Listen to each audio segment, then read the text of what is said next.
And I think we are now finally live. Hello everyone and welcome back to the Gran Turismo 7 Championship here at Formula Virtual Racing. My name is Nathan, your commentator for this evening and hopefully the rest of the season. I've just realised that the background music is still on. Let me turn that off. Don't worry, it's not copyrighted.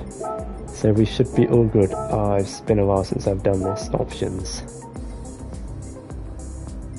Sound volume. Race background music is off. Let's just turn all the music off. There we go. Apologies about the slow start. But welcome everyone to the not the Nürburgring, this is the Red Bull Ring. Different type of ring. We're here for round 2 of season 2. Even though I've called it round 1. That's because it's round 1 for me. I missed last week. Unfortunately, I was away. We've got some times on the board here in qualifying, the usual 10-minute qualifying session. We're already 4 minutes in. Avesta Gabardis put his Genesis on provisional pole, followed by Rami Azam in second, and Ate Timgren is your top 3 so far. Let's go through some admin before we start. Let me just check the volume's working. There we go, that sounds all good. Let's go through some admin talk. We got the tyre wear has been increased to ×3. We got initial starting fuel on 55 litres, which means these cars maybe should not be able to make it to the end of the race on 1 tank, meaning they will have to refuel or save a bit during the race. We've got 31 laps after this qualifying session. Should be about 45 minutes worth of racing action, unless we get any rain for the race. That is expected for the first 15-20 minutes, but after that it's a complete unknown, so we'll have to wait and see what happens come the race. As for the car classes, we are running both Group 3 and Group 4, alternating between the two each week. This week we are in Group 3, last week we were in Group 4, where our flying Finn Ate Timgren took pole and the win from that race, winning the first race of the season, claiming maximum points with the fastest lap as well. He's currently in third place, 4.5 teammates behind his teammates. A couple of drivers making their debuts this season. We've got Noah in 7th. He joins us for the first time driving the Mercedes AMG.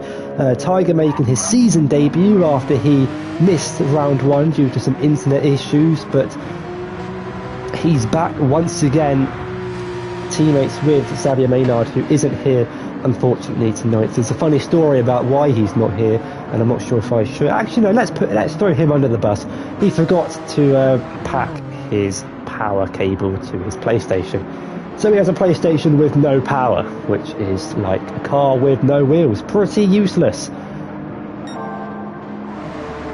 Everyone though on the soft compound tyres as we enter the final phases of qualifying. 4 minutes left, so there's a good opportunity to get 3-4 good laps in, maybe pit for a fresh set of softs.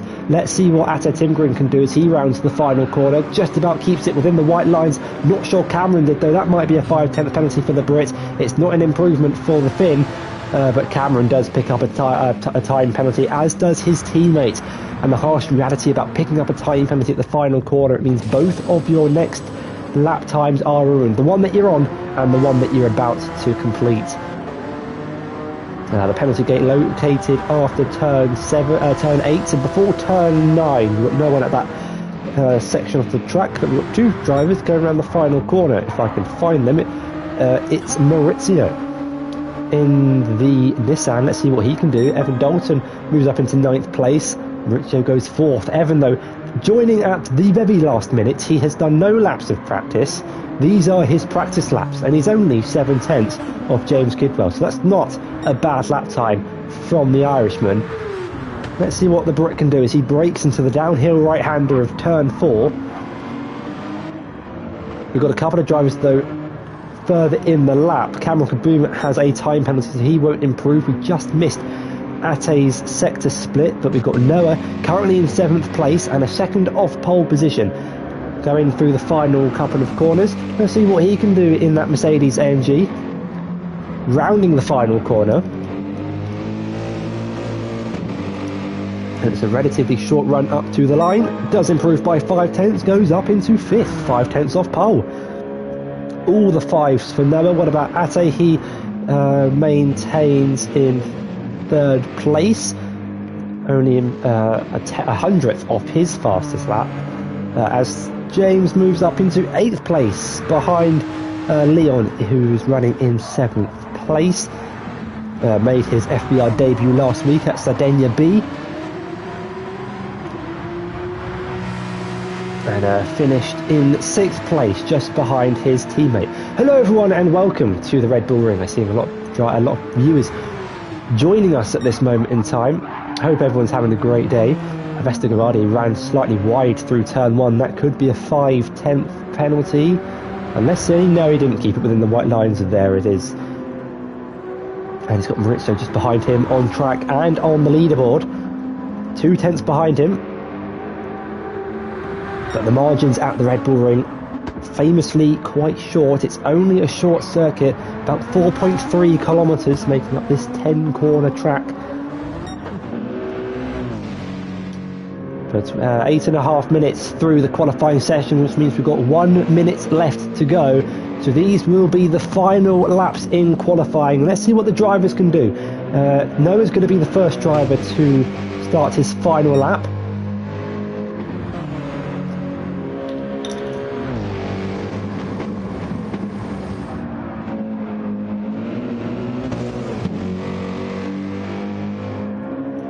Apologies, just had to take a sip of water. Been suffering from a cold recently and haven't fully quite recovered, so apologies if the commentary tonight isn't up to scratch.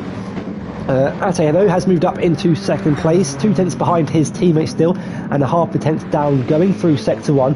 A couple of drivers rounding the final corner. Let's see if we can find them. Of course, it's going to be the final button I press. Maurizio is going to cross the line, currently in 3rd place. Can he improve? Not on this lap.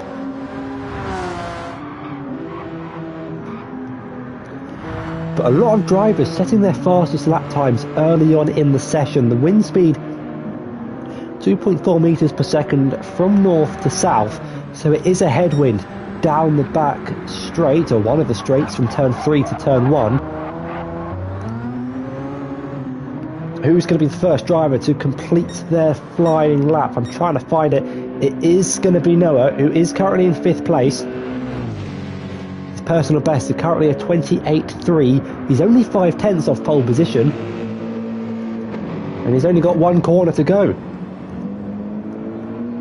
I think he might just be within track limits there. It's all of the curb across the line. Does improve, but stays in 5th place for now. What about Cameron Hill? He's in 6th. Can he improve up to 2nd place with Ate Timgren across the line with a time penalty, so he won't improve. Cameron only a 10th behind Vestagerardi. Lippmann is into the pits. James Kidwell rounds the final corner in 8th place, crosses the line in 8th place. Not improving on that lap time. We've got Evan Dalton on that lap. We have a Vestagerardi round in the final corner. Is he going to be starting on pole position? I think it's nearly guaranteed. He doesn't improve. Only Maurizio and Evan can take his place. The Nissan up to the line. Doesn't improve. Nobody improving. Now we've got Rami Azam. Forgot about the Canadian, who crosses the line in 5th. And he doesn't improve either. Can Evan Dalton be only the 2nd driver to improve on their final lap in qualifying? Usually where the lap times are the fastest, everyone's going slower. And he does improve by 2 tenths and a solid 9th place. It may be last and at the back of the grid, but for those who are tuning in late, Evan has joined at the very last minute for today's race and has done no laps of practice. Those 7 laps were his first 7 laps. So fair play to him for only being 9 tenths behind Mr. Kidwell. But it's Vestagerardi who claims pole position for this the race this evening. His teammate got it last week, and it's Spider GT on the top once again.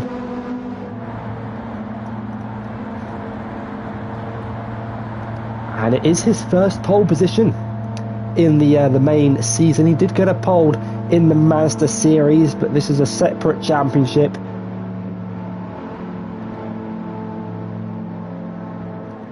And it will be a Vesta on pole, followed by Cameron Hill in 2nd. Ate Timgren in third, Maurizio Veldhuis in fourth, Rami Azam in fifth, Noah in sixth, Leon in seventh, James in eighth, and Evan in ninth. Why is this taking so long to end qualifying? Usually everyone's finished. Oh, I think it's because Leon is sat in the pits, so we have to wait the full 3 minutes timer before we can end qualifying. Let's have a look and see what people are saying in the chat. Let's go, Tiger.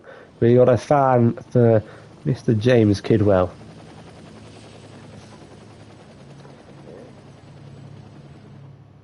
There we go. That is your qualifying grid for those who missed it. Only 5/10 separating the top 6, so we could have a very close race indeed. But it's a Genesis 1, 2, 3. I didn't test the Genesis prior to the start of the season, and it appears to be quite a good choice.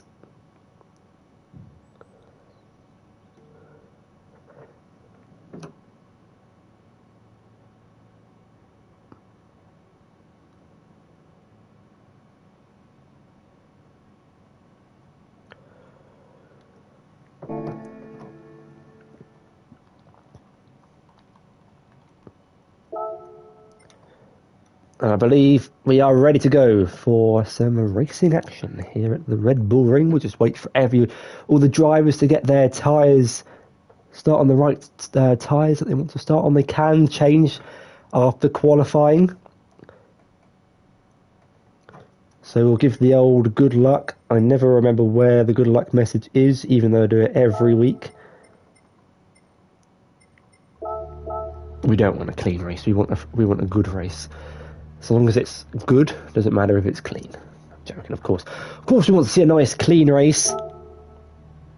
Rami Azam wants a good race. I also want a good race. We've got 9 drivers on the grid tonight. Unfortunately, the other 5 can't make it. Hopefully they'll be back next week when we are at... where are we next week? Does anyone know the calendar better than I do? I know what it's not. Anyway. We're here at the Red Bull Ring. Mr. Gobardi flashes his lights. You can feel the tension. Here we go, the lights are counting down for the Austrian Grand Prix. 9 drivers, 5 lights, and we go racing at the Red Bull Ring. It's a good start from Mr. Gobardi, a great start from Rami Azam, who already jumps at a Tingram and moves up into second place, only a 200 metres from pole to turn 1, and contact between the Honda and the Genesis. Rami Azam is off at turn 1. Sorry, Mr. Gobardi is off at turn 1. Rami Azam maintains second place, starting on the mediums, and what a start from Noah, who's in third place in that Mercedes AMG. Someone's dropped towards the back. I think that was, I'm not sure who that was actually. But in the run-up towards turn 3, Rami on the inside of Noah. Ate Timgren's going to try and follow him through. There's a car widen off the track. I believe that was Littmanen in the background, who takes to the escape road and drops down to 8th and nearly 9th place as he has a 5/10 penalty early on in the race. But it's Avesta who leads down towards turn 4 with Rami Azam in hot pursuit. Nobody close enough to go for a move. I believe there was a move. It's Evan Dalton and James Kidwell side by side through turn 5 in towards the left-hander of turn 6. The Porsche on the inside. Can the Genesis swoop it right round the outside? The 2 green cars battling away. Evans holding his ground on the outside of the circuit. This is great racing from the Irishman, but with the inside line, James moves up into 7th place and ahead of the boss man. But going through the final corner on the soft compound tyres, it's Avesta Gobardi who leads from pole position. Rami Azam starting this race on the mediums, as does Noah. Ate Timgren also on the mediums. Everyone, I believe, is on the mediums apart from Evan Dalton and the race leader, Avesta Gobardi. Behind them, I thought we were going to see a move. Not on this occasion. It's Tiger Assassin defending turn 1 from Evan Dalton. The British picked up a 5/10 penalty as the Irishman attacks to the outside. James forced to the inside, defensive in towards turn 3. Slows it down in time, but Evan with the outside line might get better traction. He's gaining and gaining on the Porsche in front. Tiger on the right-hand side of the circuit to the inside. Can Evan Dalton brake late? James brakes later on the inside. It's a great battle for 7th place. And Leon in the background might look to get involved as well. He's going to try and follow the Porsche through on the right-hand side of the circuit. Evan and Leon side by side through turn 6. And a huge tank slapper for Evan, who might have to concede the position, but he doesn't. He sends it down the inside, and this is beautiful racing for a man who's done 7 laps of practice. Tiger slows down for half a second to serve his penalty, and that allows Evan to go down the inside. Can Tiger keep it on the outside? Slides his way through the penultimate corner, but slots in between the Porsche and the Genesis and goes back down the inside in towards the final corner. I'm going into this race with a sore throat, and I'm not going to be able to talk by lap 4. This is incredible racing at the back. Meanwhile, stretching his lead out in front, Estegobardi's picked up a 2.5 second lead on lap 3, using the advantage he has on those fresh soft compound tyres. He's not going to get it though towards the end of the race, where he's on the mediums and everyone else is on the soft.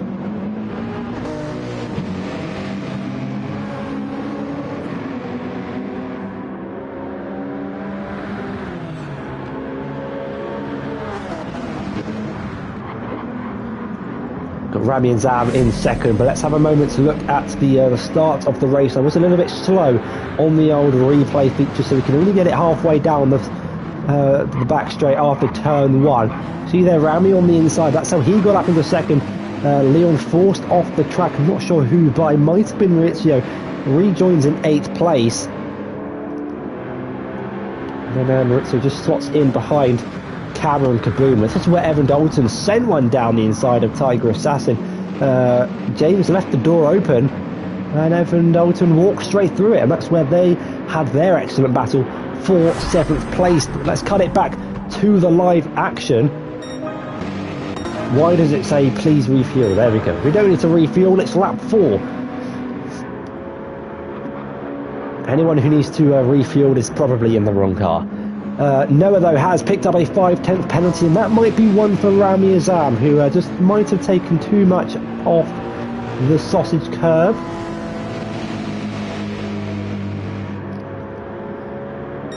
But gets away with it. And I am being told that this is Mr. James Kidwell's 100th race for BCR Esports. So congratulations to him. Unfortunately, he is in 9th place. So we'll have to do some overtaking if he wants to score some good points. Is scoring points though. Everyone who finishes the race will score points. But let's see what he can do from the back of the grid on those medium compound tyres. The Porsche might not be the best car for this circuit. It might struggle a little bit at Le Mans as well when we get to it. It's quite a high-speed circuit, is the Red Bull Ring. Noah slows down for half a second to serve that penalty. He has the advantage over Ate Timbrin to maintain in a podium position, and for some reason it's telling the drivers to refuel, or it's telling me that the drivers need to refuel when they get to the final corner. Very bizarre. Never seen that before.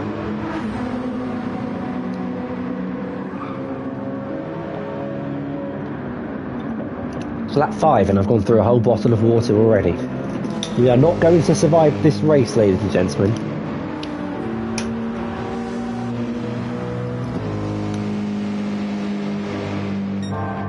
But it's been a very dominant display from Estegobardi so far. We're on lap 5 of 31, and he's picked up a 4.6 second lead. He is though on the soft compound tyres, so he does have a grip advantage over everyone else on the field. However, what we learnt from the Group 4 race at Sardinia was that the Genesis doesn't have good tyre wear. It struggled to make it didn't make a 1-stop. It only just made the 2-stop. And yes, that is in Group 4, and some of the cars are a lot harsher on tyres than others. But it'll be interesting to see if that trend continues into the GT3 series as well. We alternate each week between Group 4 and Group 3. This week we're in Group 3. So, highway around the Red Bull Ring isn't too bad, but it does mean that drivers will be able to do more laps potentially on the softs or get more out of that soft compound tyre.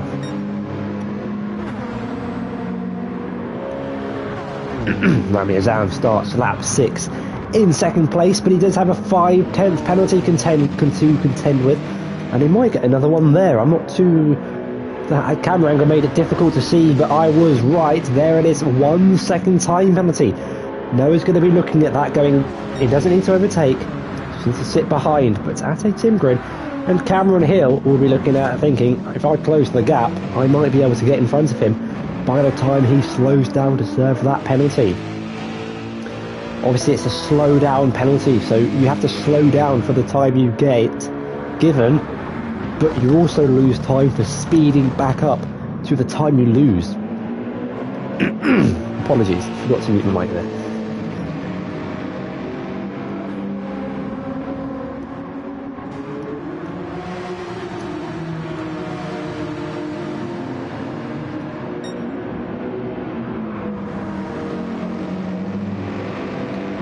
How many positions will Rami Azam drop? He's going to lose one definitely to Noah. Can he stay ahead of Ate Timgren and Cameron Hill though? Slots just ahead of the Genesis, defends the inside line, denies any opportunity for the Finn to pounce upon. But it's just brought these two drivers a lot closer to the back of that Honda. Was that a track extension? It was. So a lot of drivers being caught out early by track limits. It's so easy to do as you push the boundaries of track limits. The closer you get to that white line, the more time you're going to find. The earlier you put the foot down.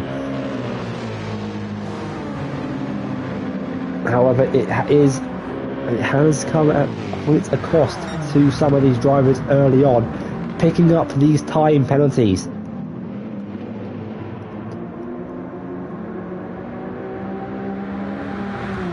Resto Gobardi is nearly a second a lap quicker than the rest of the field. James Kidwell and Evan Dalton going side by side through turn 3. The Brit makes his way up into 8th place.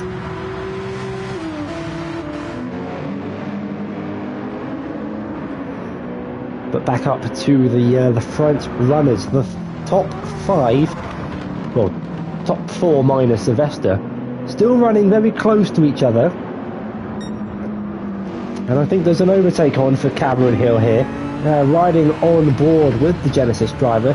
Can he get past his fellow Genesis companion? Not teammates, however, as he has to go onto the grass to make the overtake work. As Ate slows down to serve his time penalty. Let's go back and have a look at how James overtook Evan. Is it going to be a lovely send down the inside, late on the brakes to the inside? Might have been a little bit of contact there, it was hard to tell from that camera angle, but all's fair in love and war, and the Brit moves up into 8th place.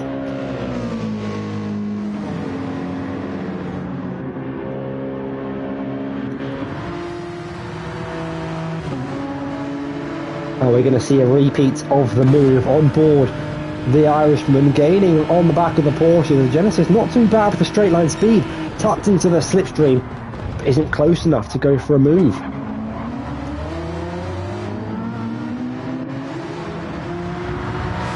Evans not got a bad exit either off turn 3.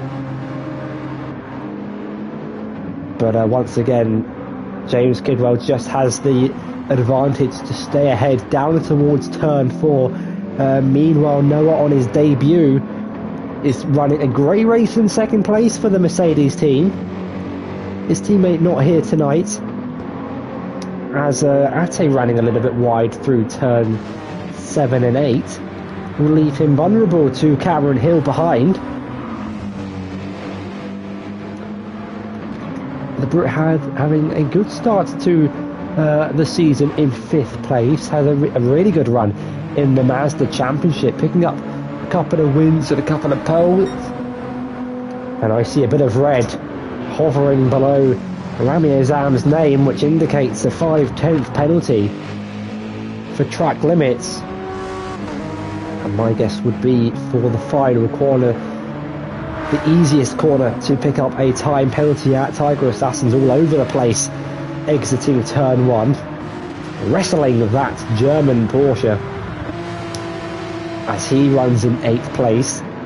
Last lap was a 29.6. Let's compare that to Rami Azam, 29.4, 29.1. So he's not too far off the top 5 in terms of lap time, but in terms of positions, he's about, looks maybe 8 seconds off this battle for 3rd place, which is about to get pretty interesting because Rami Azam only has a 1.2 second advantage over Ate Timgren behind, and will have to slow down for half a second at the next penalty line, which is just on the exit of turn 8.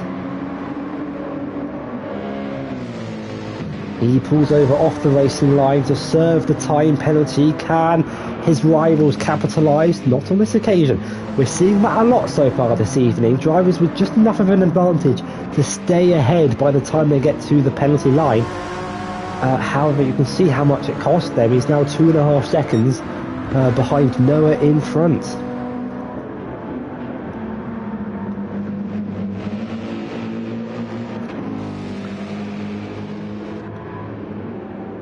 Avesta Gabardi, though, still in the 1 minute 28.9s was his last lap. Does have the fastest lap of the race so far, but is on the soft compound tyres. What these drivers have to do, though, is not get too cocky, is the word I want to use. They still have to set competitive lap times, and they can't afford to lose time serving 5/10 penalties, because at the end of this race, they're going to have to be the ones who are attacking Avesta Gabardi when they're on the quicker, fresher, soft compound tyre. It's not guaranteed one of these drivers is going to win tonight. It could still be Avesta, it still could be anyone, realistically, inside the top 6. Looks like Leon, James and Evan have just dropped off the back of that pack in the midfield. You can see heading through turn 7 on the mini-map in the top right corner of the screen. But this trio have stuck with each other for the majority of this race, as have the top 5. Maurizio in 6th is kind of in a bit of a race on his own. He's only just keeping up with the front runners. And there we go, we've gotten rid of the refueling thing. But Avesta is really setting those consistent laps in. 28.5, 28.8, only fluctuating by about 0.3. The tyre wear, though, will kick in sooner rather than later. Drivers like Noah, who have set 29.0s on the mediums, that is a very impressive lap from him, aren't setting that, they're not setting timing sheets alight on all those soft compound tyres anymore. Rami's lost the position to Ate. Can he earn it back down at turn 4? He's going to send it down the inside.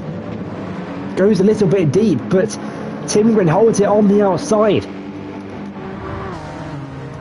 The Honda and the Genesis side by side through the long left-hander of turn 6. It's a corner that feels like it goes on forever in GT cars. A little bit of door banging, but all is fair. And Ate Timgren down the inside keeps 3rd place.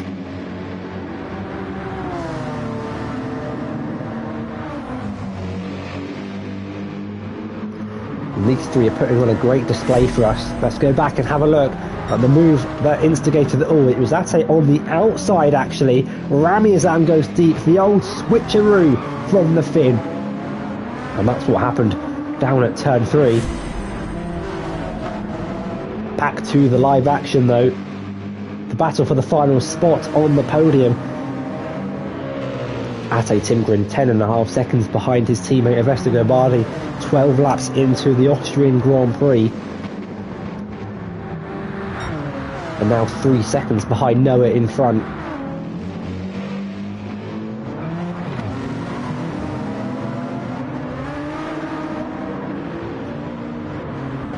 Meanwhile, James Kidwell on the inside of Leon makes the move up into 7th place. And a spin at the back for Evan Dalton, who is off and facing the wall, rejoins and gets going once again. But so unfortunate for him. He was having a really good race in 9th place. It was at the back of the pack, but he was keeping up with drivers who have shown how quick they are in the past. Tiger Assassin being close to finishing on the podium. I think his best finish in FVR last season was 4th, maybe 5th. And yes, Dutchy, Evan has crashed, and we're going to take this opportunity to use the replay feature to see just how he done it. With a 5/10 penalty up in towards turn 3, let's take a listen.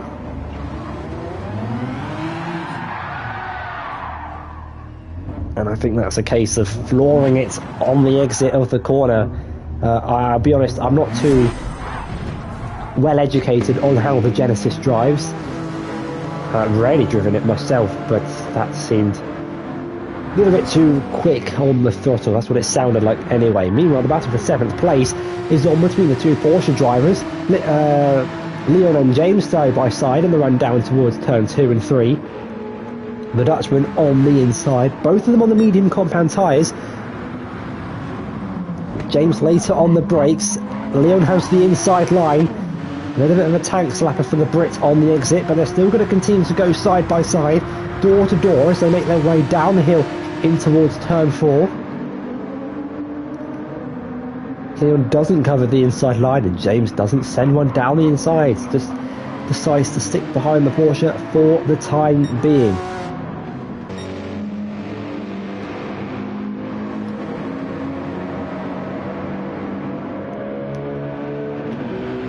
We're nearly at the halfway stage of the race, and Vestagerbardi's tyres have definitely seen better days.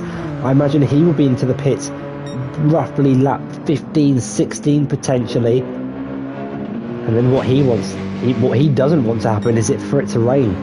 Obviously the drivers have the radar, but they don't know what's going to happen from the start of the race. So it's almost like, I don't know what it's like, but you can start on the softs and it rain early in the race, and then you get that advantage by the time you pit for the mediums.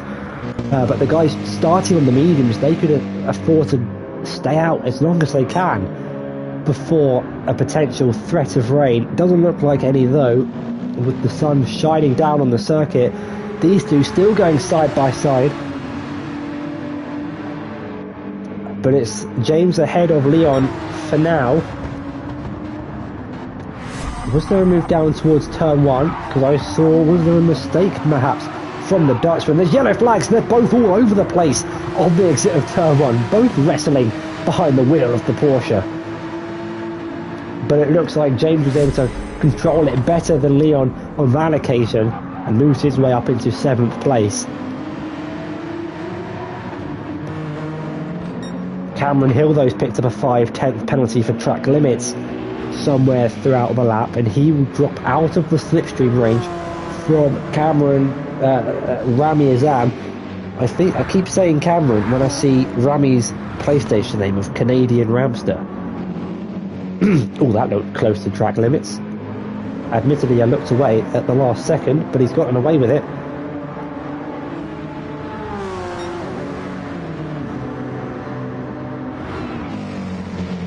Must have been very close to track limits there. But is that Cameron going off the track? I don't think, no, he's kept it on the track. I thought I saw someone going wide and off the track. Noah has done really well to close down that gap to Avesta Vardy. 1 minute 30.2 on the last lap for Avesta, 29.7 for Noah. Are the mediums now becoming quicker than the soft?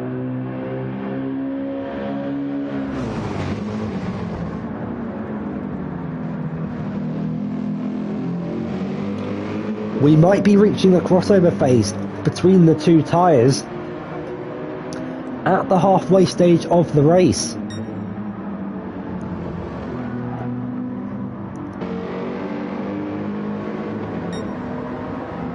Someone who has been going pretty quick recently, our Flying Finn, 29.4 on the last lap, 29.1 a few laps ago. The fastest driver on the circuit at the minute, and the race leader, the pole sitter, Ernesto Gombardi, is into pit lane from the soft compound tyres. What? Well, it's going to be the mediums. There's no doubt about it. But how much fuel will he put in? The fuel is something I haven't actually talked about at all during this race. Noah inherits the lead of the race, and that Mercedes appears to be pretty good on fuel, as does the Nissan. The two drivers with the most amount of fuel. James Kidwell's into the pits off of the mediums, interestingly, here on lap 15, so going for the undercut. For those who don't know what the undercut is when you pit a lap or two before the car in front or behind to gain an advantage on that fresh tyre, whilst the other driver stays out on their more worn tyre, and hopefully you should get out in front or extend your advantage to the cars around you by doing so. Avesta exits the pit lane in 7th, James in 8th. And then, of course, the overcut is the opposite. It's when you stay out longer than the cars around you to use to create a tyre offset, perhaps to gain an advantage with the fresher tyres later on in the race. The overcut, I don't think, will be too effective at the Red Bull Ring, just due to the fact that it's not a very technical circuit, and you really kind of want to be in the slipstream of the car in front if you were to make if you want to set competitive lap times. Rami Azam is into the pit lane at the end of lap 16 to remove the medium compound tyres and bolt on a fresh set of softs.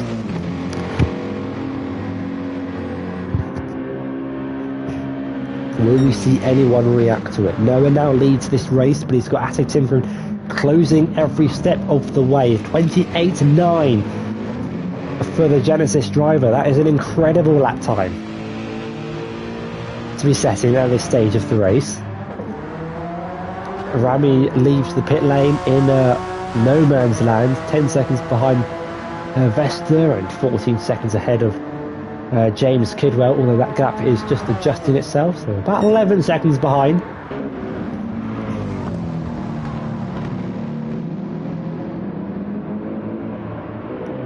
Looks like Noah might be struggling on those medium compound tyres a little bit more than Ate is at this stage of the race. We might see these two dive into pit lane this lap.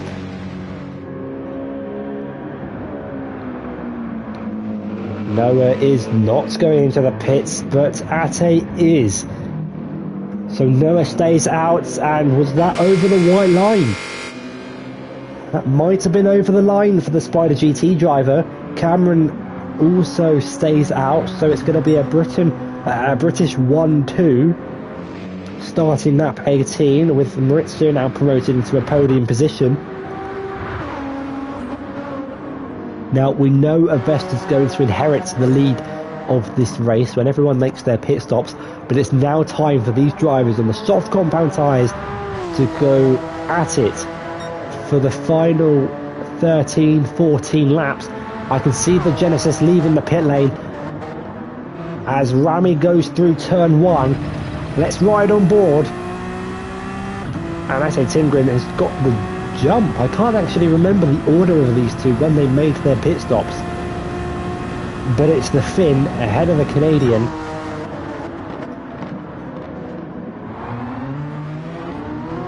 The gap 1.5 seconds. These two now will be setting as quick lap times as they can. Lower fuel, remember, than what they started the race on, and they should be able to get to the end from here.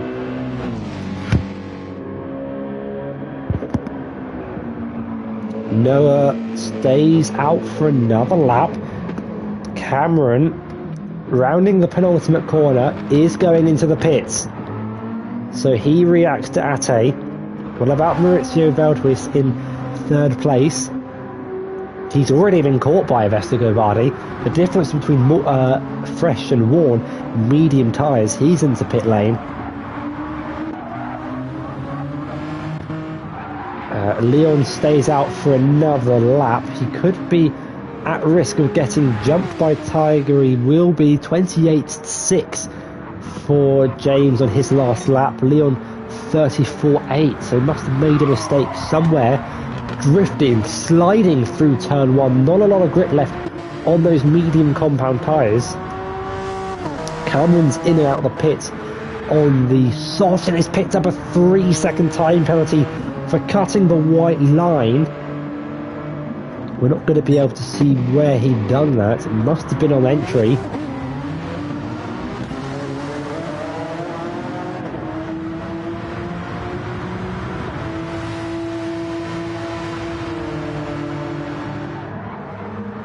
Now it is crucial for Ate to clear Leon as soon as possible.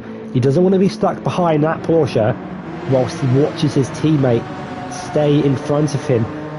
Leon defends the inside line. This might not be much of a fight. Ate swoops round the outside on those fresh compound tyres. Fresh softs or not, a beautiful move, beautiful clean move as the race leader Noah is now into the pits.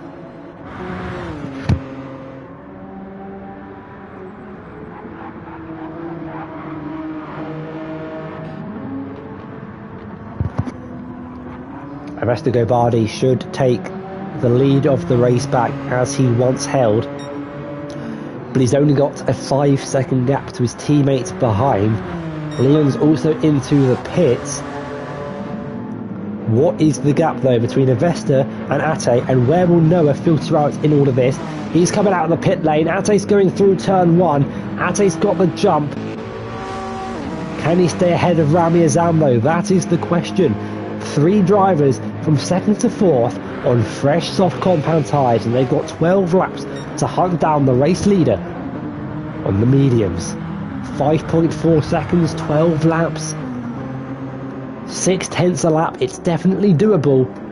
It's if they're going to have grip by the end of the race to make the overtake. As Murray Walker once said, catching is one thing, overtaking is another. Thankfully for the drivers behind on the soft compound tyres, we're at the Red Bull Ring, a track that overtaking is historically not too difficult to do. Plenty of opportunities to get it done. The most common tonight has been here at turn 6 and 7, whereas typically it's turn 1, 3 and 4. But we are about to see some incredibly fast lap times being set by some incredibly fast drivers. James Kidwell has got the jump on Maurizio Veldhuis, who I think might have got a time penalty for going over the white line. He seems to have lost a lot of time. Oh no, well, I think he has, because Cameron Kaboom, he was running quite close to Cameron, and Cameron also had a 3-second time penalty, and that's brought James Kidwell in the fight for the top 5. Not something I thought I'd be saying, to be perfectly honest with you, after the first 5 or 6 laps of this race. It looked like he was struggling on the mediums, battling with Evan and Leon for 8th and 7th place. But meanwhile, up front, the hunt for first is on. Ate is 2/10 purple through sector 1, and that's one corner, practically not including turn 2. He's just set a 28.2. Mango's just come out of the pits, so he's so it's hard to tell his lap time. 28.6. So we've got some incredibly quick lap times from the drivers hunting this man. Vestigovardi, a lot of pressure to deliver a quick and clean stint on this medium compound tyres. For those watching the race live, I want to hear your thoughts. Who do you think is going to win this race out of the top 5? That 3-second time penalty from Cameron Hill for cutting the white line going into the pits seems to have eliminated him from the fight. He's now 10 seconds off the back of Rami Azam and 15 seconds off the lead of the race. Doesn't look like we're going to get any threat of rain between now and the end of the race. The skies are clear of any cloud. We've got one vote for James Kidwell. who wasn't initially in my thoughts for the race win tonight, but I guess anything's possible in the world of motorsport. He's had quite an adventurous race, starting in 8th place, sliding his way through turn 1 for the cameras.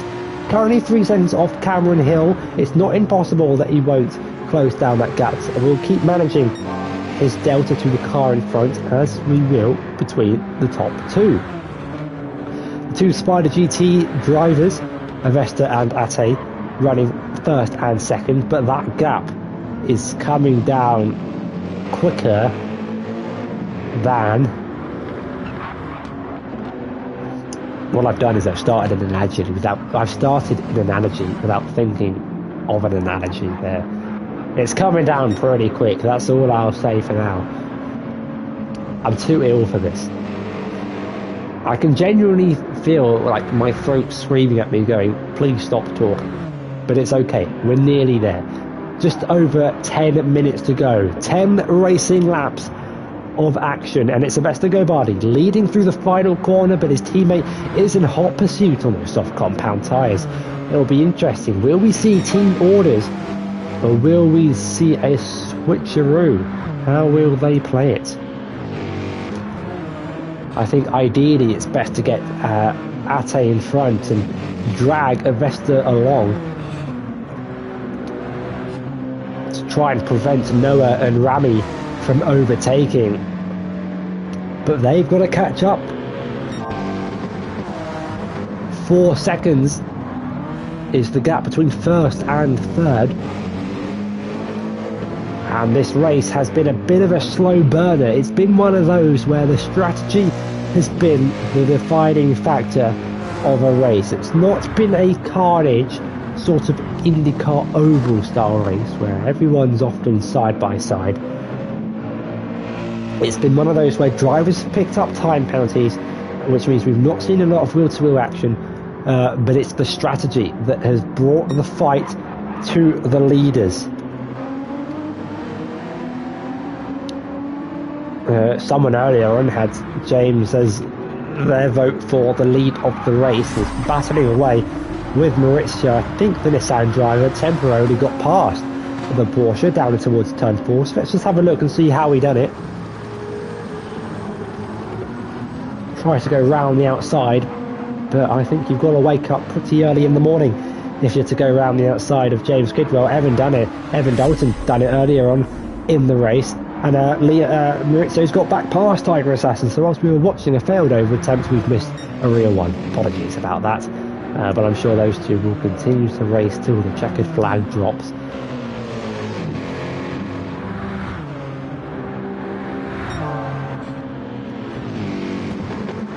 Ate Timgren last week got pole position, won the race and the fastest lap. Didn't quite lead every lap as he was on a 2-stop, so he didn't quite complete the Grand Slam, and he won't do it today.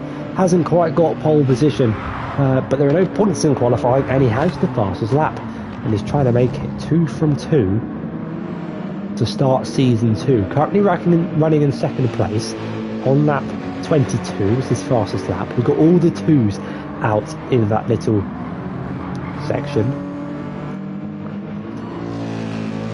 Now, this is my first commentary for FVR, and I'm going to be completely honest with you guys. I've drank 2 bottles of water. I need another one because my throat's killing me, and I really need to use the toilet. So this could feel quite rushed. Oh, we've got a car off. It's turn 1. Is it the boss man? It might be Evan Dalton. Apologies, but whilst we have a replay feature, we are definitely going to use it. Let's take a listen to see what happened to Evan running in 9th.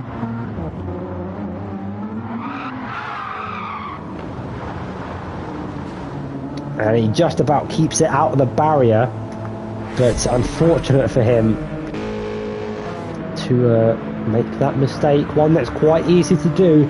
The inside curb unsettling the car, or even the sausage curb on the exit. The gap 1.8, 1.9 between the top 2.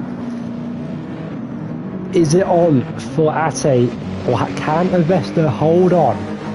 The battling, the penalties in the first stint, has that been costly for the drivers behind? That's what I was talking about earlier on in the race. They can't afford to squabble too much Can't afford to pick up penalties for track limits because the Vesta will pull away. And did he pull out a gap big enough that he can keep it by the end of the race? Looks like James Kidwell has been dropped by Maurizio, who has fresher soft compound tyres, pitted a lot later than the British driver.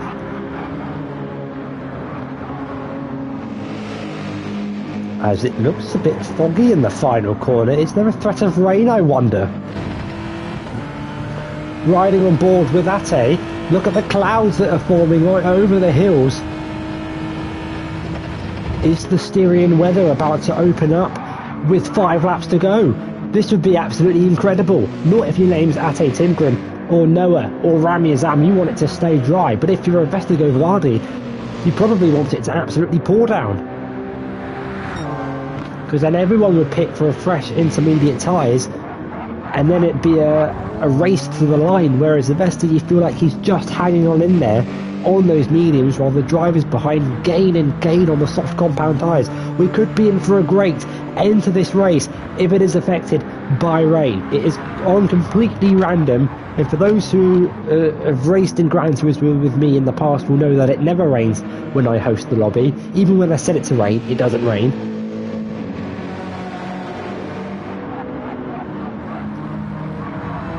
Could there be another twist in the tail here at the Red Bull Ring?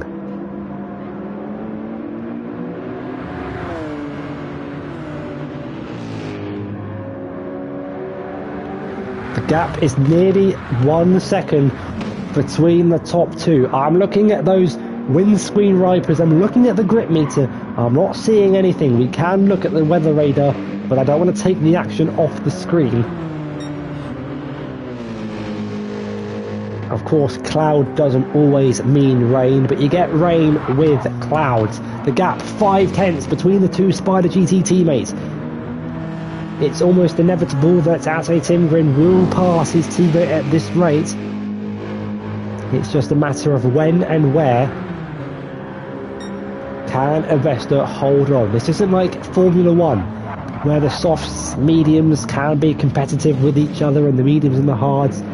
The softs are considerably better than the mediums throughout their entire stints until you're pretty much close to puncturing. There is a faint crossover point, as we saw with Vesta and Noah earlier on in the race.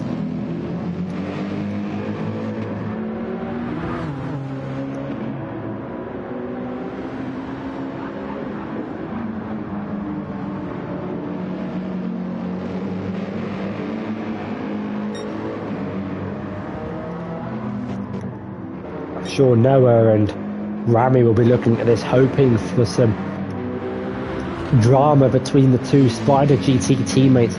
How easily will Vesta give up the lead? That's what they want to see. They love seeing that time penalty from Noah behind, who's just about close, within 9/10 of a second between the top two, but he's got a penalty. That might be the difference between Noah finishing first and third, second or third potentially. Yellow flags. We've got a car off, and it is Evan Dalton who just joins behind these guys. The headlights are on.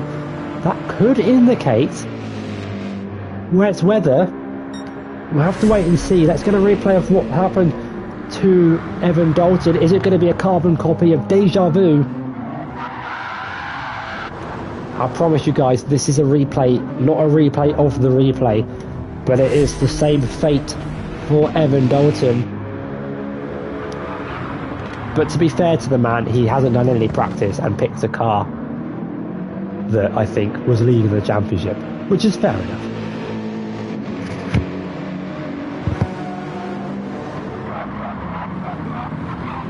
The fuel lights are flashing, but they should have enough to get to the end. Noah will slow down for half a second to serve that 5/10 penalty. But he will watch the two Spider GT drivers pull away in front of him. How are they going to sort this one out at Spider GT? Are they going to let them race Avesta, though, has the driver who started on pole, who led all of the first stint.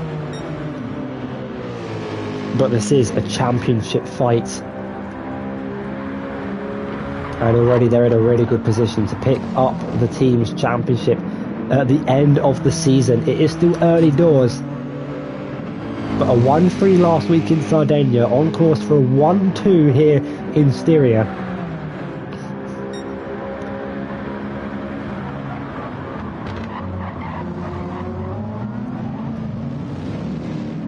Let's do a progress update on the other drivers. We've got Leo, who's running in 8th place with a 5/10 penalty.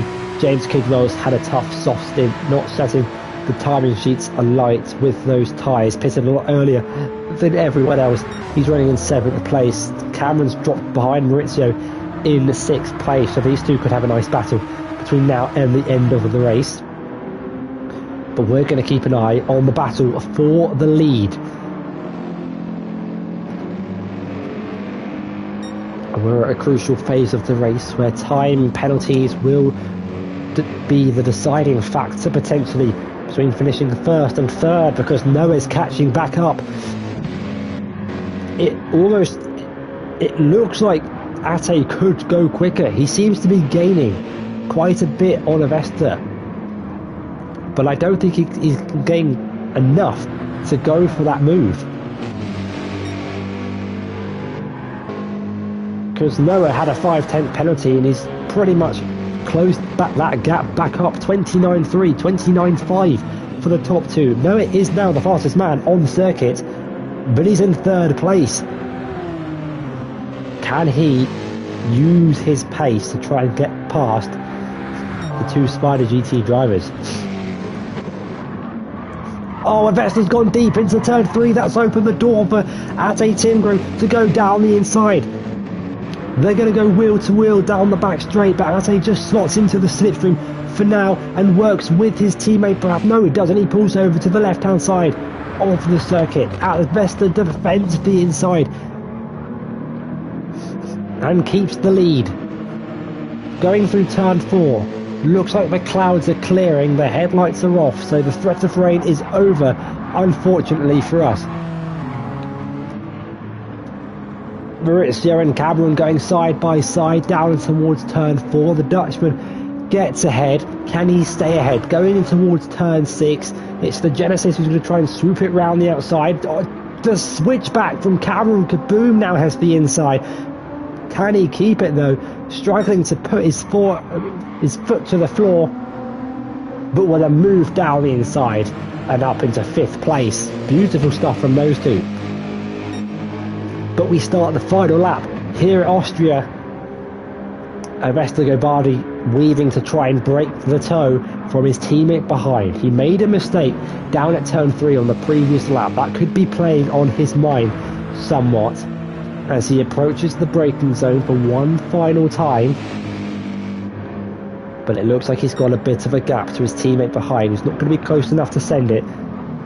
Avesta, though, he's got a little bit deep. Once again, he's made the same mistake. That could leave him vulnerable to Ate Timgren. He's weaving to break the toe. He goes left. He goes right. Stays over on the racing line. His teammates maybe...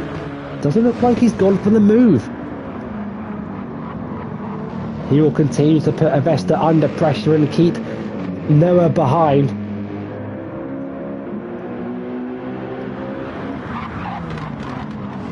But there's not long left to go here at the Red Bull Ring. Avesta Gobardi started on pole position, done something different. He started on the softs.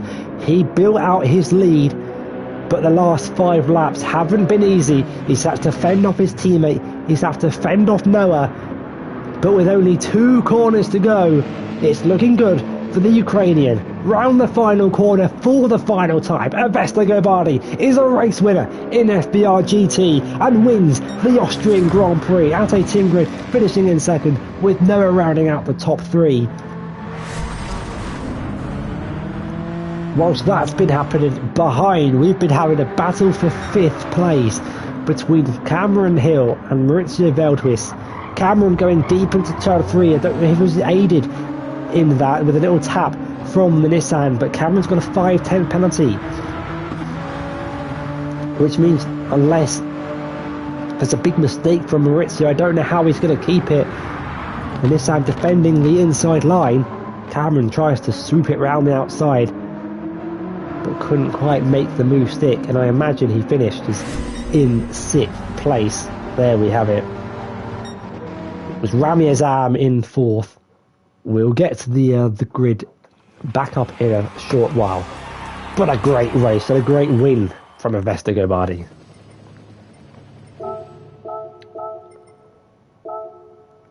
And there is your result from today's race. It was Vestigo Bardi who started on the softs and won from pole position ahead of his teammate Ate Timgren in the second, with Noah finishing in 3rd place.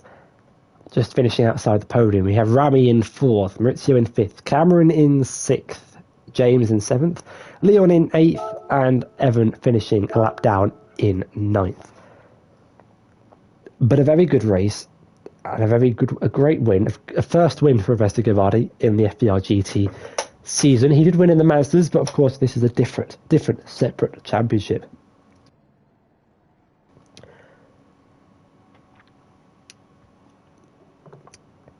And all I have to do now is say thank you everyone for tuning in to this race. I hope you have enjoyed it. My name's been Nathan. Apologies that this commentary wasn't 100% amazing. Hopefully I'll be back next week feeling better, where I'll be able to breathe through my nose and not have to go through drink the whole of the River Thames in order to survive. But make sure you join us same time, same place next week, where we're off to Brands Hatch in the Group 4 cars. Can Spider GT continue their Genesis dominance, or will someone else be able to pose a threat? I've been Nathan, thank you for watching, and I'll see you guys next week. Goodbye.